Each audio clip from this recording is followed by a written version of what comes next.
Well, good morning and rise and shine, and welcome to Live at 6:05. I'm Dr. Amy Nussbaum, and welcome to our Wednesday, What's the Word Wednesday edition of Live at 6:05. And today, as we continue thinking about, the month of November and thankfulness and Thanksgiving, I want us to consider a psalm today. Psalm 100, and it says, "Make a joyful noise to the Lord, all the earth.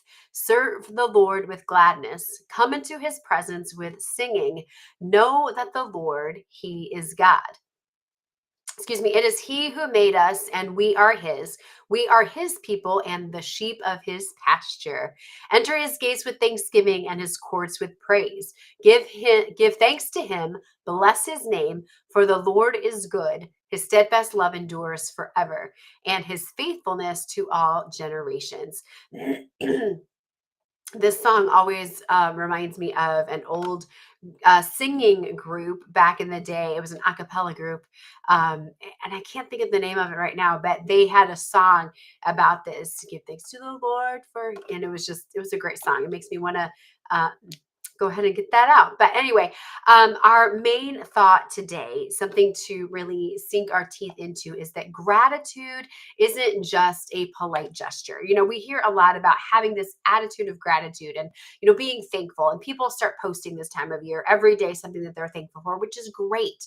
But thankfulness needs to go a little deeper than just, I'm thankful for X, and then we move on with our day, because truly it's an invitation for us to move into God's presence, being thankful for who he is, being thankful for what he is doing, what he has done, and what he is going to do. And Psalm 100 reminds us that thanksgiving is how we approach God in all things. Even when things are challenging, we need to be thankful to God that he is still with us, thankful to God that he knows the path we are going to take, and thankful that he is going to be with us through all of this, even when things are tough.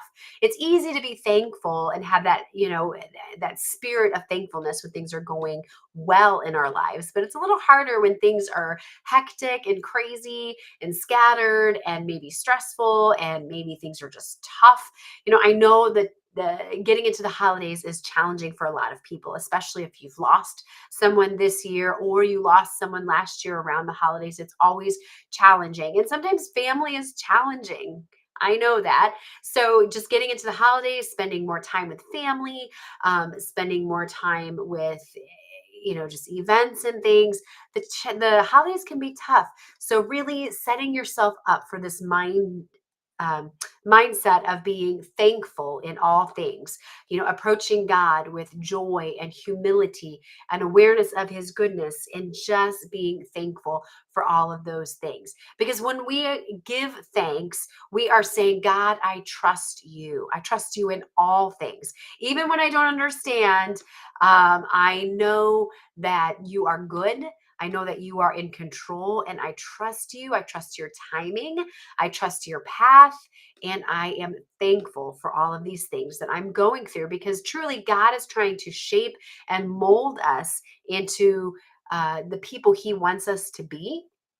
And so, as we go through this process, this sanctification process of becoming more and more like Jesus and less like the world, we need to be thankful that he is still with us. He is still working on us, and we are still open hands, allowing him to do what he needs to do. Because gratitude really does shift our focus. Scripture tells us to make a joyful noise and serve the Lord with gladness.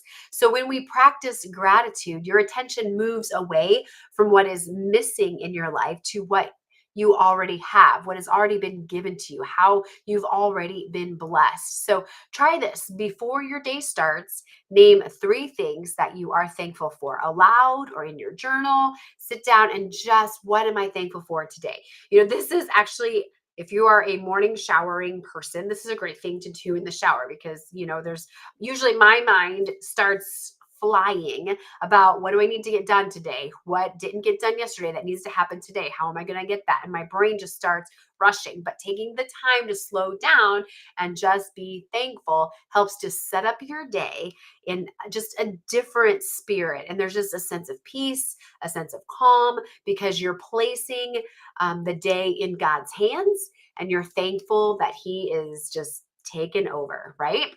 And so gratitude grounds our identity. It is He who made us and we are His. Thanksgiving really does ground us, reminding us whose we are.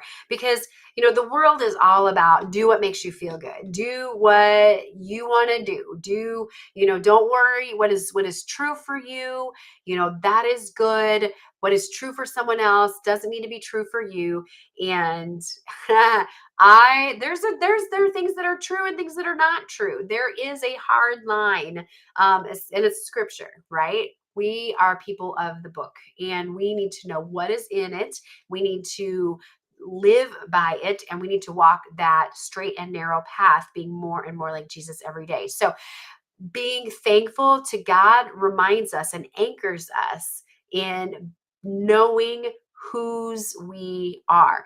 We belong to a faithful God who made you, who loves you, and who calls you His own. You are a child of God. You are a child of the King, and in that comes all sorts of rights um, and other things, but also just this, again, this peace that passes all understanding, and just this knowing and feeling of love, and knowing that you are taken care of. So when stress whispers, things are crazy, things are so much to do, we can whisper back and say, but I belong to God, and He is my shepherd. He will guide me in all things. But gratitude also opens the door. Enter His gates and His courts with praise. Thanksgiving isn't a reaction, it is a rhythm of life. It is not something that we need to react with, it's something we need to be proactive with. That rhythm of gratitude, if even when we do it in the hard times, it helps, because then we start to do it in the good times, because sometimes in the good times we forget to be thankful for how things are going so well. But when things are tough, we need to really rein it in and be thankful. So every time we thank God, we step a little closer into His presence, a little closer into His peace. So I encourage you, keep a gratitude list. Maybe it's in a note on your phone, maybe it's in your journal. You've got a special page in the back where you're writing down things you are grateful for, and just keep adding to it, because there are days where you will need to go back and review the things that you are grateful for and build yourself back up. Remind yourself what God has brought you through, knowing that God will bring you through whatever it is you are going through right now. So ask yourself, how do you approach God? With a list or with a heart of gratitude? Is He Santa Claus, or is He truly the God and author of your life? Where can you intentionally build thankfulness into your day? It needs to become a routine. And honestly, as you're building a new habit, it's really, um, research shows that if you can attach one habit to another habit, it is more likely to stick. So be thankful as you're making coffee, because that's something you do every day. Be thankful while you are in the shower, because that's something you do every day. Be thankful while you are heading to bed, doing your journaling, or, as you're brushing your teeth. Something you do every day already, attach the gratitude, that thankfulness to it, and that will make that habit stick even more. So, what might shift in your outlook if you chose to praise before you worry? Something to consider. So, I just invite you guys to really seek God in this next week, and just with an open heart being thankful in all things. And if this message on gratitude encourages you, I have created a free 1-page reflection worksheet called a Psalm of Thanksgiving. It's designed to help you slow down and reflect on God's goodness and even write your own short psalm of praise. So if that is something that would benefit you, just put worksheet in the comments and I will get that to you, or shoot me a message and I will get that to you that way as well. So, if you are ready to go deeper and you've been feeling stuck or want to rediscover your purpose, I would love to walk with you through one on one coaching. So, just either make a comment about coaching or send me a message and we can chat about what that might look like for you so that we can get clear on your goals.